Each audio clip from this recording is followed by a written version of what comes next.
महाराष्ट्रातल्या लाडक्या बहिणींच्या खात्यामध्ये पैसे जमा व्हायला आता सुरुवात झाली आहे। पहिल्या 2 महिन्यांचे 3000 रुपये बहिणींच्या खात्यामध्ये जमा झालेले आहेत। मुख्यमंत्री एकनाथ शिंदे यांनी या संदर्भातली माहिती दिली आहे। लाडकी बहिणी योजनेच्या निधी वितरणाची सुरुवात झालेली आहे असं देवेंद्र फडणवीस यांनी म्हटलंय।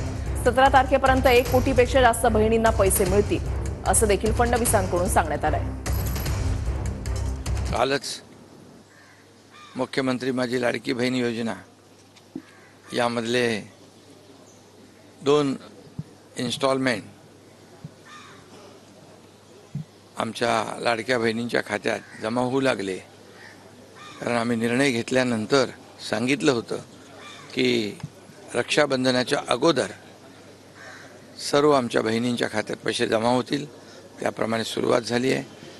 लाडकी बहीण योजना जी आम्ही घोषित केली होती त्याच्या निधी वितरणाची सुरुवात आम्ही कालपासून केली आहे आणि 17 तारखेपर्यंत 1 कोटीपेक्षा जास्त आमच्या भगिनींना, आमच्या लाडक्या बहिणींना त्यांच्या खात्यामध्ये त्या ठिकाणी पैसे मिळतील आणि त्यानंतरही ज्यांचे फॉर्म्स येत आहेत ते सगळे प्रोसेस होत आहेत आणि त्यानंतरही आलेल्या सगळ्या आमच्या लाडक्या बहिणींचे फॉर्म्स हे प्रोसेस करून त्यांच्याही खात्यामध्ये आम्ही त्या ठिकाणी जो काही निधी जमा करायचा तो करू।